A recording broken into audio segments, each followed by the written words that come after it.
अरे संजना, किन ख्यालों में खोई हुई हो? जरा जल्दी जल्दी हाथ चलाओ और खाना तैयार करो। थोड़ी ही देर में पूजा का समय हो जाएगा। सुबह से व्रत रखा है। अब तो भूख के मारे बिल्कुल खड़ा भी नहीं हुआ जा रहा। लेकिन तुम्हें क्या फर्क पड़ता है? तुमने तो आराम से पेट भरकर खाना खाया है। ना तुम्हें व्रत रखना है और ना भूखा रहना है। थोड़ा सा काम करने को कह दिया तो वो भी तुमसे ठीक से नहीं हो रहा। संजना नम आंखों से अपनी भाभी नीलिमा की बातें सुन रही थी। यही नीलिमा कभी उसे अपनी छोटी बहन कहकर प्यार करती थी। उसकी हर छोटी बड़ी इच्छा पूरी करने में लगी रहती थी और उसकी बलाएं लेते नहीं थकती थी। लेकिन आज उसी की आवाज में अपनापन नहीं, केवल उल्हाने और ताने भरे हुए थे। तभी रसोई के दरवाजे पर उसकी माँ सावित्री जी आकर खड़ी हो गई। संजना की भीगी आंखों पर उनकी नजर पड़ी तो उनके चेहरे पर चिंता नहीं बल्कि नाराजगी उतर आई। वो तेज स्वर में बोली, क्यों ये मुंह लटकाकर खड़ी हो? भाभी ने जरा सा काम करने को क्या कह दिया? रोना शुरू हो गया? ना दिन देखती हो ना त्योहार। चलो जल्दी से काम खत्म करो और ईशान को संभालो। तुम्हारे पापा, भैया, भाभी और मैं पूजा के लिए छत पर जा रहे हैं। तुम वहां जाकर क्या करोगी? यहीं रहकर घर देखना और हमारे लौटने तक खाना भी मेज पर लगा देना। संजना ने बिना किसी बहस के चुपचाप गर्दन हिलाकर अपनी सहमति दे दी। उसने आंसू पोंछे और फिर से रसोई के काम में लग गई। सब्जी में छौंक लगाते हुए अचानक उसकी यादें उसे कई महीने पीछे ले गई। उसे अपनी शादी के बाद आने वाला पहला करवा चौथ याद आने लगा। उस दिन वो अपनी सास शारदा जी के साथ रसोई में भोजन तैयार कर रही थी। शारदा जी किसी जरूरी काम से कुछ देर के लिए आंगन में चली गई थी। तभी उसका पति अभिषेक मुस्कुराता हुआ रसोई में आया। आते ही उसने हंसते हुए कहा, अरे मेरा चांद तो यहाँ छुपा बैठा है। इतना कहते ही उसने संजना को प्यार से अपनी बाहों में भर लिया। संजना घबरा गई। उसने जल्दी से खुद को छुड़ाया। शर्म से उसका चेहरा लाल हो गया और वो मुस्कुराती हुई बाहर की ओर भाग गई। तभी उसका मोबाइल बज उठा। उसकी ननद पूर्वी मोबाइल हाथ में लिए उसके पास आई और मुस्कुराकर बोली, लो भाभी, आपकी मम्मी का फोन है। संजना ने जल्दी से हाथ साफ किए, पल्लू ठीक किया और फोन कान से लगाया। उधर से उसकी माँ की खुशियों से भरी आवाज आई, अरे मेरी बिटिया, पहले करवा चौथ की ढेर सारी शुभकामनाएं। संजना मुस्कुरा दी और बोली, धन्यवाद मम्मी। कुछ देर इधर उधर की बातें करने के बाद सावित्री जी ने पूछा, अच्छा ये बता क्या कर रही थी? संजना ने सहजता से जवाब दिया, मम्मी खाना बना रही थी। ये सुनते ही उनकी आवाज अचानक तेज हो गई। क्या तू खाना बना रही है? तेरी सास और ननद कहाँ है? तू भूखी प्यासी रसोई में लगी हुई है और वे दोनों आराम कर रही हैं। संजना ने तुरंत समझाते हुए कहा, अरे नहीं मम्मी, खाना तो मम्मी जी ने ही बनाया है। मैं तो बस उनकी थोड़ी सी मदद कर रही हूँ। पूर्वी की अगले सप्ताह परीक्षा है, इसलिए उसे नहीं बुलाया। नहीं तो वो हमेशा मेरी पूरी मदद करती है। लेकिन सावित्री जी उसकी बातें सुनने को तैयार ही नहीं थी। उन्होंने कहा, अरे रहने दे, मुझे सब पता है। तू तो शुरू से ही बहुत सीधी है। कोई भी दो मीठी बातें करके तुझे अपने हिसाब से चला लेगा। इतना कहकर उन्होंने फोन अपनी बहू नीलिमा के हाथ में दे दिया। हालचाल पूछने के बाद नीलिमा मुस्कुराते हुए बोली, संजना, आज शाम को पहनने के लिए तेरी सास ने क्या दिलवाया है? संजना ने धीमे स्वर में कहा, भाभी अभी तो मेरी शादी को 5 महीने ही हुए हैं। शादी में मिली हुई साड़ियां बिल्कुल नहीं रखी हैं। मम्मी जी ने उन्हीं में से एक बहुत सुंदर साड़ी पहनने के लिए निकाल दी है। नीलिमा ने तुरंत कहा, अरे ये भी कोई बात हुई? एक नई साड़ी दिलवा देती तो उनका क्या चला जाता। अच्छा छोड़, ये बता अभिषेक जी ने तुझे क्या उपहार दिया है? तेरे भैया तो मेरे लिए चांदी का बहुत सुंदर कड़ा लेकर आए हैं। मम्मी जी ने साड़ी दी है तो उन्होंने भी तुझे कुछ ना कुछ जरूर दिया होगा। संजना ने बात बदलते हुए पूछा, भाभी ईशान कैसा है? मुझे याद तो करता होगा। नीलिमा हंसकर बोली, हाँ हाँ, तुझे ही याद करता रहता है। एक ही तो बुआ है उसकी। अच्छा सुन, मेरी बात ध्यान से सुन। आज रात जब तक अभिषेक जी तुझे कोई अच्छा सा उपहार ना दे दे, तब तक उनसे बात मत करना। अभी से अपना रौब रखना शुरू कर दे, नहीं तो बाद में पूरी जिंदगी दबा कर रखेंगे। फोन कट गया।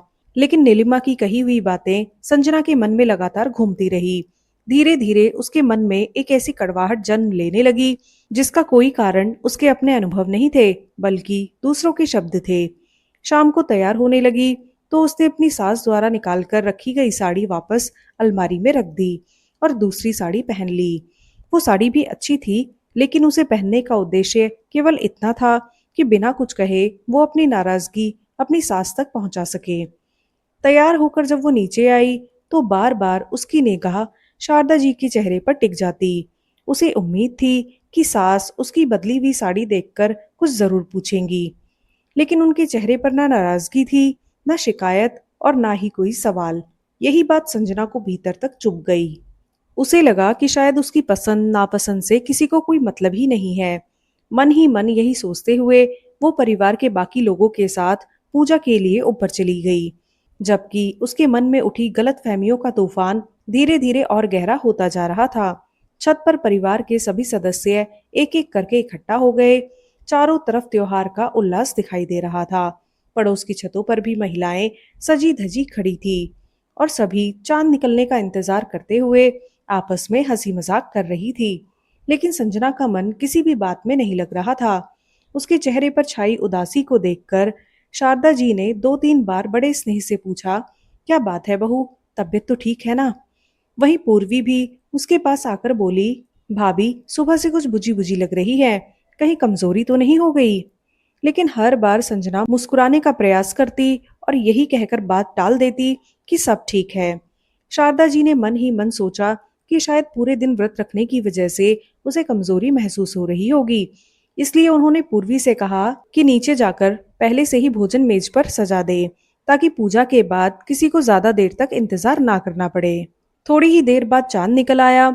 सभी ने पूरे विधि विधान से पूजा की, एक दूसरे की खुशहाली की कामना की और फिर नीचे आकर साथ बैठकर भोजन किया।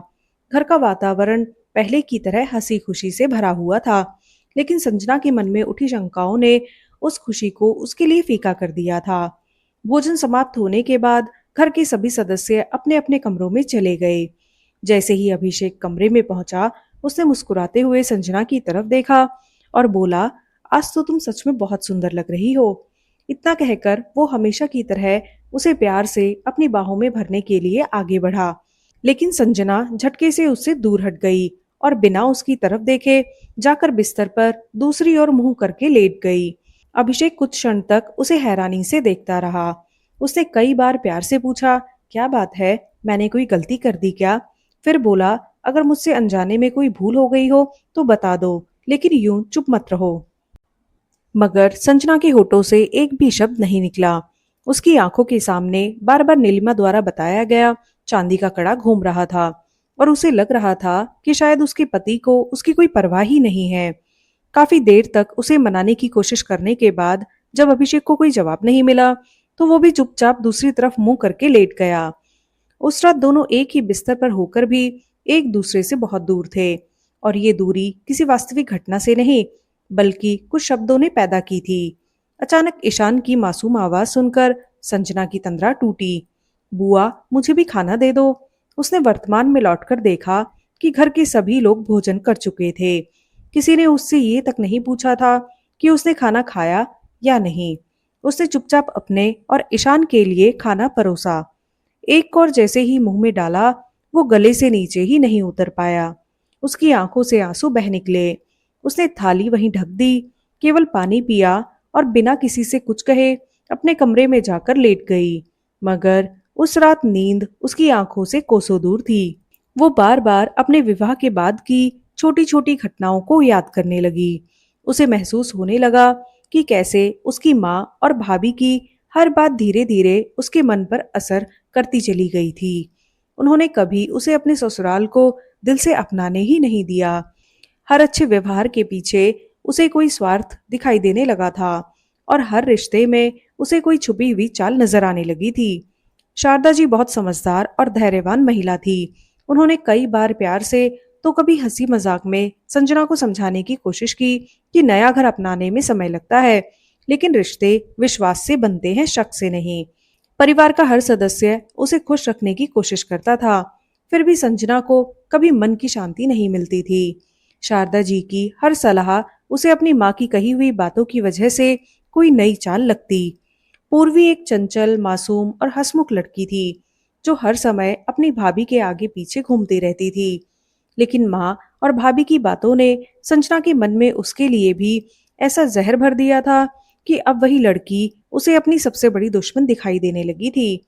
मायका और ससुराल एक ही शहर में होने के कारण जरा जरा सी बात पर वो नाराज होकर मायके चली जाती और वहां पहुंचते ही उसकी माँ उसे समझाने की बजाय उसकी हर बात को सही ठहराती, चाहे गलती संजना की ही क्यों ना हो। सावित्री जी उसे यही समझाती कि बेटी कभी गलत नहीं होती, हमेशा सामने वाले ही दोषी होते हैं। धीरे धीरे ये बातें संजना के स्वभाव का हिस्सा बनती चली गई और वह अनजाने में अपने ही बसे बसाए घर से दूर होती चली गई। समय बीतता गया। संजना पढ़ी लिखी थी और शादी से पहले ही नौकरी करने का सपना देखती थी। उसकी ये इच्छा जानकर शारदा जी और उनके पति धीरेन्द्र जी ने उसे पूरा सहयोग दिया। उन्होंने उससे साफ कहा कि अगर वो अपने पैरों पर खड़ी होना चाहती है तो पूरे परिवार को उस पर गर्व होगा। धीरेन्द्र जी ने अपनी पहचान के माध्यम से एक कंपनी में उसके लिए अच्छी नौकरी भी दिलवा दी। घर के सभी लोग उसकी सफलता से बेहद खुश थे। लेकिन जब संजना ने ये बात अपनी माँ सावित्री जी को बताई तो उन्होंने खुशी जताने की बजाय धीरे से कहा, मुझे तो लगता है अब तेरे ससुराल वालों की नजर तेरी कमाई पर है। जरा संभल कर रहना, अपनी मेहनत की कमाई किसी पर यूं ही खर्च मत कर देना। आजकल लोग बहू को नौकरी इसलिए भी करवाते हैं ताकि घर का खर्च उसी के पैसों से चलता रहे। माँ की बातें एक बार फिर संजना के मन में घर कर गई। पहली तनख्वाह मिलने के दिन वो दफ्तर से सीधे बाजार चली गई। वहां से उसने अपने माता पिता भाई भाभी और ईशान के लिए ढेर सारे उपहार खरीदे। मिठाइयाँ, कपड़े और कई दूसरी चीजें लेकर वो सीधे मायके पहुंच गई। सबको अपने हाथों से उपहार दिए तो घर में खुशी का माहौल बन गया। सभी उसकी तारीफ करते नहीं थक रहे थे। देर शाम जब वो अपने ससुराल पहुंची तो उसके हाथ पूरी तरह खाली थे। उधर धीरेन्द्र जी पहले से ही उसकी पहली तनख्वाह की खुशी में मिठाई लेकर आए हुए थे। उन्हें अपनी बहू पर गर्व था कि आज वो आत्मनिर्भर बन गई है। जैसे ही संजना घर में दाखिल हुई, उन्होंने मुस्कुराकर कहा, आओ बेटा, आज तुम्हारी पहली कमाई की खुशी में मिठाई खाते हैं। लेकिन संजना को उनकी इस खुशी में भी कोई अपनापन दिखाई नहीं दिया। उसे लगा जैसे ये सब केवल दिखावा है। उसने किसी से ढंग से बात तक नहीं की और अपने कमरे में जाकर देर तक मोबाइल पर अपनी माँ से बातें करती रही। अभिषेक दूर खड़ा ये सब देखता रहा। उसे बहुत दुख हुआ, लेकिन उसने घर का माहौल खराब ना हो इसलिए कुछ भी कहना उचित नहीं समझा। नौकरी शुरू होने के बाद संजना का व्यवहार धीरे धीरे और बदलने लगा। अब वो सुबह देर से उठती, जल्दी जल्दी तैयार होकर शारदा जी के बनाए हुए नाश्ते के साथ चाय पीती और बिना किसी काम में हाथ बटाए दफ्तर चली जाती। शाम को दफ्तर से लौटते समय वो सीधे मायके पहुंच जाती। वहां घंटों बैठती, परिवार के साथ समय बिताती और फिर रात को उसका भाई उसे ससुराल छोड़ जाता। ये उसका लगभग रोज का नियम बन गया। अपनी तनख्वाह का बड़ा हिस्सा भी वो मायके वालों पर खर्च करने लगी। अगर कभी शारदा जी या धीरेन्द्र जी प्यार से उसे समझाने की कोशिश करते कि घर परिवार दोनों जगह संतुलन बनाकर चलना चाहिए, तो वो कई कई दिनों तक उनसे ठीक से बात नहीं करती। पूर्वी से तो उसने पहले ही दूरी बना ली थी। अब वो उससे केवल जरूरत पड़ने पर ही दो चार शब्द बोलती। घर का वो अपनापन जो कभी हर कोने में महसूस होता था, अब धीरे धीरे कम होने लगा था। इन सब बातों का सबसे अधिक असर अभिषेक पर पड़ रहा था। वो अपनी पत्नी से बहुत प्यार करता था, लेकिन रोज रोज की बेरुखी और बिना वजह की नाराजगी ने उसे भीतर से तोड़ना शुरू कर दिया था। वो समझ ही नहीं पा रहा था कि आखिर उससे ऐसी कौन सी गलती हो गई है जिसकी सजा उसे हर दिन मिल रही है। उसे कई बार संजना से खुलकर बात करने की कोशिश की, लेकिन हर बार कोई ना कोई बहाना बनाकर वो बातचीत टाल देती।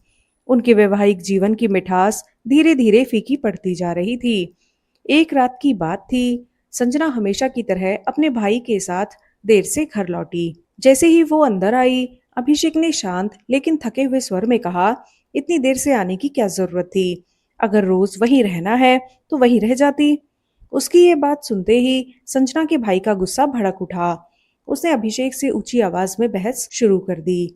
देखते ही देखते बात इतनी बढ़ गई कि दोनों के बीच धक्का मुक्की की नौबत आ गई। शोर सुनकर धीरेन्द्र जी बीच बचाव करने आए और दोनों को शांत कराने लगे, लेकिन गुस्से में संजना के भाई ने उन्हें जोर से धक्का दे दिया।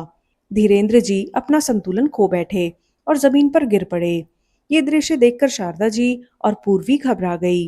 अभिषेक ने तुरंत अपने पिता को संभाला, लेकिन इतने बड़े अपमान के बाद भी संजना ने अपने भाई को रोकने की कोशिश नहीं की।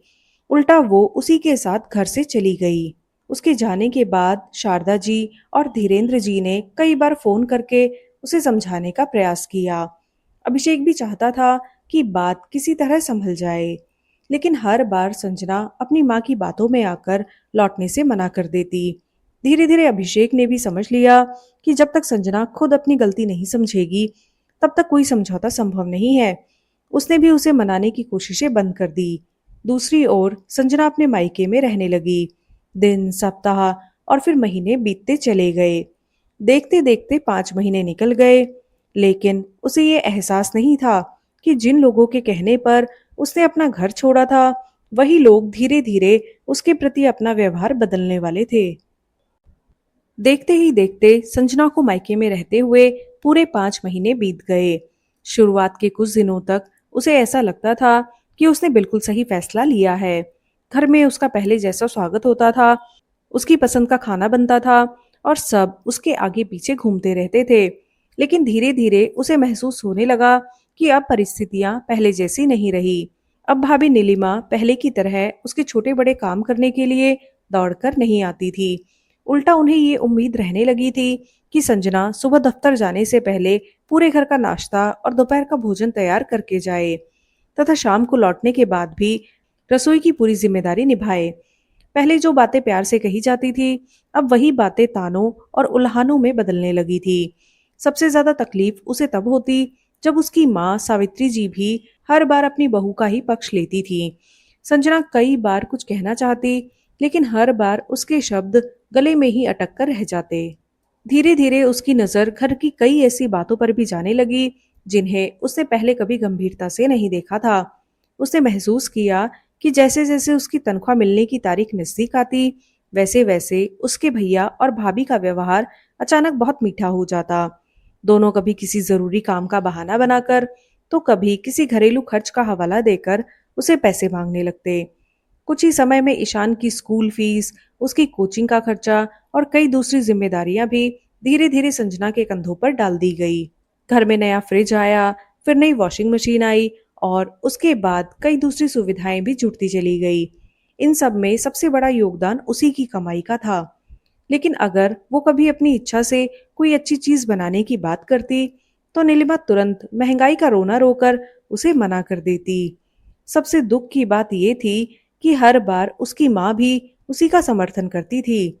घर का सबसे छोटा, अंधेरा और सीलन भरा कमरा उसे रहने के लिए दिया गया था, जबकि घर के बाकी कमरे कहीं अधिक खुले और आरामदायक थे। इन सब बातों ने धीरे धीरे उसके मन में एक ऐसी बेचैनी भर दी थी जिसे वो किसी से कह भी नहीं पा रही थी। रात भर इन्हीं बातों को सोचते सोचते उसकी आंख लग गई। सुबह जब वो उठी तो सिर भारी था और रात भर सोने की वजह से उसकी आंखें लाल हो चुकी थी। फिर भी उसने बिना किसी शिकायत के उठकर पूरे परिवार का नाश्ता बनाया, दोपहर के लिए सब्जी तैयार की और जल्दी जल्दी तैयार होकर दफ्तर के लिए चली गई। उस दिन उसके चेहरे की उदासी किसी से छिप नहीं रही थी। दफ्तर पहुंचने के बाद भी उसका मन किसी काम में नहीं लग रहा था। दोपहर के भोजन का समय हुआ तो उसने अपना टिफिन खोला, लेकिन खाने की इच्छा बिल्कुल नहीं थी। तभी दफ्तर का चपरासी उसके कैबिन के दरवाजे पर आया और बोला, मैडम, आपसे मिलने कोई आया है। अगर आप खाना खा रही हैं तो मैं उन्हें थोड़ी देर बाहर बैठने के लिए कह दूं? संजना ने टिफिन बंद करते हुए धीमे स्वर में कहा, नहीं, उन्हें अंदर भेज दीजिए। वैसे भी मुझे अभी भूख नहीं है। कुछ ही क्षण बाद जैसे ही उसने दरवाजे की ओर देखा, उसकी आंखें आश्चर्य से फैल गई। सामने उसकी ननद पूर्वी खड़ी थी। उसे देखते ही संजना के मन में न जाने कितनी भावनाएं एक साथ उमड़ पड़ी। वो कुछ समझ पाती उससे पहले ही पूर्वी मुस्कुराते हुए आगे बढ़ी और बोली, नमस्ते भाभी। इतना कहकर उसने संजना को कसकर गले लगा लिया। उस मासूम आलिंगन की गर्माहट ने जैसे संजना के मन में जमी हुई सारी बर्फ पिघला दी। वो सोचने लगी कि जिस लड़की से उसने बिना किसी कारण दूरी बना ली थी, उसके मन में आज भी उसके लिए उतना ही स्नेह था। उसकी आंखें भर आई और उसने भी पूरे प्यार से पूर्वी को अपनी बाहों में भर लिया। उसकी बाहों की कसावट महसूस करके पूर्वी भी कुछ पल के लिए हैरान रह गई। फिर उसने प्यार से पूछा, कैसी है भाभी? संजना ने झुकी हुई नजरों से जवाब दिया, ठीक हूँ। तुम बताओ, घर में सब कैसे हैं? पूर्वी की आंखें भर आई। उसने रुंधे हुए गले से कहा, कोई भी ठीक नहीं है भाभी। आपके बिना घर बिल्कुल सूना हो गया है। पापा हर समय आपको याद करते रहते हैं। आपकी चिंता करते करते उनकी तबीयत भी ठीक नहीं रहती। और भैया, उनके बारे में क्या बताऊं? उन्होंने जैसे खुद पर ध्यान देना ही छोड़ दिया है। ना समय पर खाना खाते हैं, ना ठीक से सोते हैं, और ना ही पहले की तरह किसी से हंसकर बात करते हैं। ऐसा लगता है जैसे वो केवल दिन काट रहे हैं। भाभी, प्लीज घर वापस चलिए। सब लोग आपका बहुत इंतजार कर रहे हैं। अगर मुझसे कभी कोई गलती हुई हो तो मैं हाथ जोड़कर आपसे माफी मांगती हूँ। इतना कहते कहते पूर्वी फूट फूट कर रोने लगी। संजना की आंखों से भी आंसू बह निकले। उसने तुरंत उसे अपने सीने से लगा लिया और उसके सिर पर हाथ फेरते हुए बोली, नहीं पूर्वी, गलती तुम्हारी नहीं थी। अब सब ठीक हो जाएगा। ये कहते हुए उसने उसके आंसू पोंछे। कुछ देर तक दोनों चुपचाप बैठी रही। फिर पूर्वी वहां से चली गई। लेकिन उसके जाने के बाद संजना के मन में फैला अंधेरा जैसे धीरे धीरे हटने लगा। कई महीनों बाद उसे पहली बार महसूस हुआ कि जिन लोगों को वो अपना विरोधी समझती रही, वो आज भी उसे उसी अपनापन और स्नेह के साथ अपने घर वापस बुला रहे थे। उस दिन दफ्तर से निकलते समय संजना के कदम पहले जैसे भारी नहीं थे। पूर्वी की बातें बार बार उसके कानों में गूंज रही थी। वो जितना अपने अतीत को याद करती, उतना ही उसे महसूस होने लगा कि उसने दूसरों की बातों पर भरोसा करके अपने ही जीवन की सबसे बड़ी खुशियों को ठुकरा दिया था। शाम को जैसे ही वो घर पहुंची, बाहर से ही उसे अपनी माँ और भाभी की खिलखिलाती हुई आवाज सुनाई देने लगी। वो दरवाजे के पास ही रुक गई। अंदर से नीलिमा की आवाज आई, माँ जी, इस बार तो गर्मी जान ही ले रही है। पंखे से बिल्कुल राहत नहीं मिलती। आप दीदी से कहिए ना कि इस बार अपनी तनख्वाह से एक अच्छा सा एसी लगवा दे। इसके जवाब में सावित्री जी ने बिल्कुल सहज स्वर में कहा, हाँ क्यों नहीं। आखिर इतने दिनों से यही रह रही है, तो इस घर के लिए उसका भी कुछ फर्ज बनता है। ये बात सुनते ही संजना का दिल जैसे किसी ने कसकर दबा दिया। कुछ क्षण पहले तक जो भ्रम उसके मन से टूटने लगे थे, अब पूरी तरह बिखर चुके थे। उसने गहरी सांस ली, अपने चेहरे के भाव संभाले और धीरे से घर के भीतर चली गई। उसे देखते ही माँ और भाभी दोनों एकदम चुप हो गई। उसके चेहरे पर एक पल के लिए घबराहट साफ दिखाई दी, लेकिन अगले ही क्षण दोनों सामान्य बनने का प्रयास करने लगी। सावित्री जी मुस्कुराकर बोली, अरे संजना, आ गई? अच्छा हुआ। अभी हम लोग ईशान की ही बातें कर रहे थे। संजना भी बिना कुछ जताए उनके पास जाकर बैठ गई और शांत स्वर में बोली, हाँ, पहले एक गिलास पानी पिला दीजिए। और भाभी, अगर ज्यादा परेशानी ना हो तो एक कप चाय भी बना दीजिए। उसके बदले हुए आत्मविश्वास को देखकर नीलिमा कुछ पल के लिए उसे देखती रह गई। फिर बिना कुछ बोले रसोई में गई और थोड़ी देर बाद चाय बनाकर ले आई। चाय का कप हाथ में लेते हुए संजना ने मुस्कुराकर पूछा, हाँ भाभी बताइए, ईशान क्या कह रहा था? नीलिमा कुछ कह पाती उससे पहले ही सावित्री जी ने बात संभालते हुए कहा, अरे कुछ खास नहीं, बस कह रहा था कि इस बार बहुत गर्मी है। बुआ से कह देना कि तनख्वाह मिलते ही हमारे कमरे में एसी लगवा दे। आखिर तेरा लाडला है ना। संजना ने बिना किसी झिझक के कहा, क्यों नहीं मम्मी, इसमें पूछने वाली कौन सी बात है।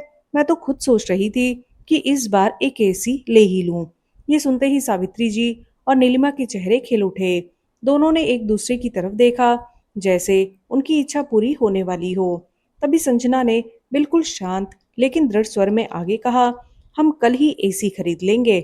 मैं कंपनी वाले को कल ही घर भी भेज दूंगी। आप लोग उन्हें मेरा कमरा दिखा दीजिएगा ताकि वो वही लगाकर चले जाएं। क्या मतलब, तुम्हारा कमरा? सावित्री जी और नीलिमा लगभग एक साथ बोल उठी। नीलिमा ने तुरंत कहा, लेकिन तुम तो ईशान के लिए एसी लगवा रही थी।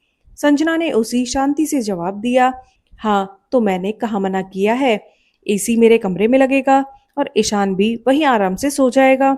अभी तो आप लोग कह रहे थे कि वो मेरा लाडला है। नीलिमा थोड़ी झुंझलाकर बोली, लेकिन तुम्हारा कमरा तो बहुत छोटा है, वहां उसे घुटन होगी।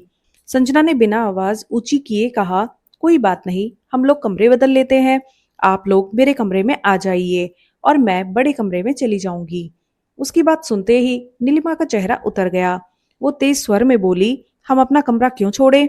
इतना क्या कम है कि तुम हमारे घर में रह रही हो? नीलिमा की ये बात सुनते ही संजना की आंखों में नमी उतर आई, लेकिन इस बार उसने खुद को कमजोर नहीं पड़ने दिया। उसने पूरी दृढ़ता से कहा, भाभी, शायद आप भूल रही हैं कि ये घर जितना आपका है उतना ही मेरा भी है।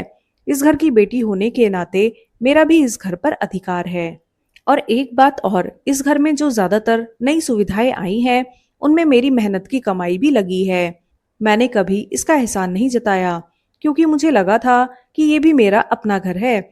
लेकिन आज जब मैंने अपने लिए सिर्फ एक कमरा मांगा तो आपको लगने लगा कि मैं आप पर बोझ हूँ। इतना कहते कहते उसका गला भर आया। वो धीरे से उठी और अपने छोटे से कमरे में चली गई। दरवाजा बंद करते ही उसकी आंखों से आंसू बहने लगे। उस रात किसी ने उसे खाने के लिए नहीं बुलाया। वो बिना कुछ खाए ही लेट गई।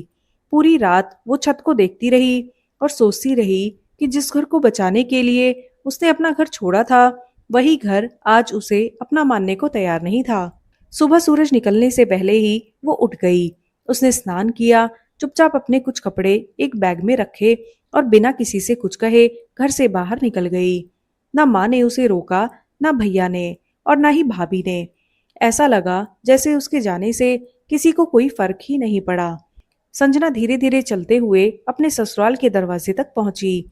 कई महीनों बाद उस घर के सामने खड़े होकर उसके कदम कांप रहे थे। उसने कुछ पल आंखें बंद की, गहरी सांस ली और फिर कांपते हाथों से दरवाजे की घंटी बजा दी। दरवाजे की घंटी बजते ही कुछ ही क्षणों बाद दरवाजा खुला। सामने धीरेन्द्र जी खड़े थे। संजना को अपने सामने देखकर वो कुछ पल के लिए जैसे स्तब्ध रह गए। उन्हें अपनी आंखों पर विश्वास ही नहीं हुआ। अगले ही पल संजना ने झुककर उनके चरण स्पर्श किए। धीरेन्द्र जी ने कांपते हाथों से उसके सिर पर हाथ रखा और भर्राए गले से उसे आशीर्वाद दिया। उनके चेहरे पर महीनों बाद सच्ची मुस्कान लौट आई थी। उन्होंने खुशी से घर के अंदर आवाज लगाई, शारदा, जरा बाहर आओ तो। देखो कौन आया है। रसोई में काम कर रही शारदा जी हाथ पोंछती हुई बाहर आई। जैसे ही उनकी नजर संजना पर पड़ी, उनकी आंखें भर आई। संजना एक पल भी अपने आंसुओं को रोक नहीं पाई। वो दौड़कर अपनी सास के गले से लग गई। शारदा जी ने भी उसे वैसे ही सीने से लगा लिया जैसे कोई माँ बरसों बाद अपनी बेटी को गले लगाती है। दोनों की आंखों से खुशी के आंसू लगातार बह रहे थे। उसी समय शारदा जी ने मुस्कुराते हुए आवाज दी, पूर्वी, बेटा जरा बाहर आना। पूर्वी अपने कमरे से बाहर निकली। जैसे ही उसने अपनी भाभी को देखा, उसकी खुशी का ठिकाना नहीं रहा।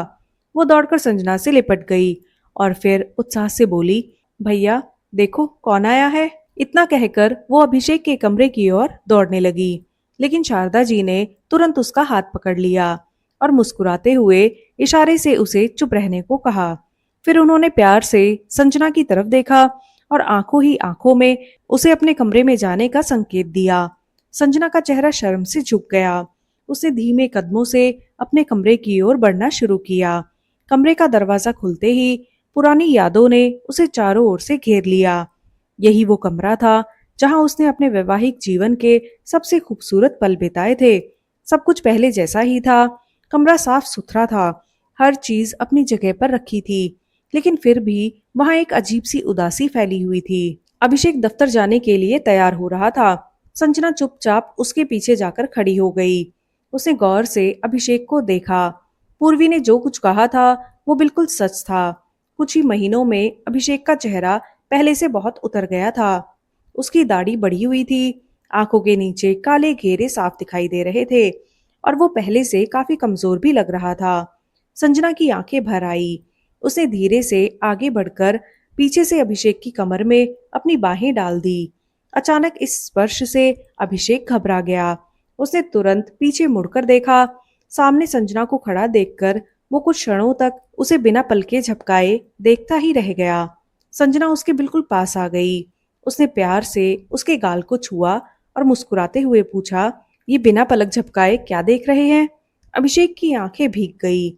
उसने कांपती हुई आवाज में कहा, कहीं ये कोई हसीन ख्वाब तो नहीं जो मेरी पलक झपकते ही टूट जाए? संजना मुस्कुरा दी और बोली, नहीं साहब, अब ख्वाबों से बाहर आइए। अब तो खुशियों के दिन शुरू हो गए हैं। कहीं अपनी संजना को भूल तो नहीं गए? अभिषेक की आंखों से आंसू छलक पड़े। वो मुस्कुराते हुए बोला, नहीं, तुम तो मेरी जिंदगी हो। अपनी जिंदगी को भी कहीं कोई भूलता है? बस तुम्हें यहाँ अचानक देखकर यकीन ही नहीं हो रहा कि ये सच है। संजना ने नम आंखों से उसकी तरफ देखते हुए कहा, मेरी गलती बहुत बड़ी थी। क्या आप मुझे माफ?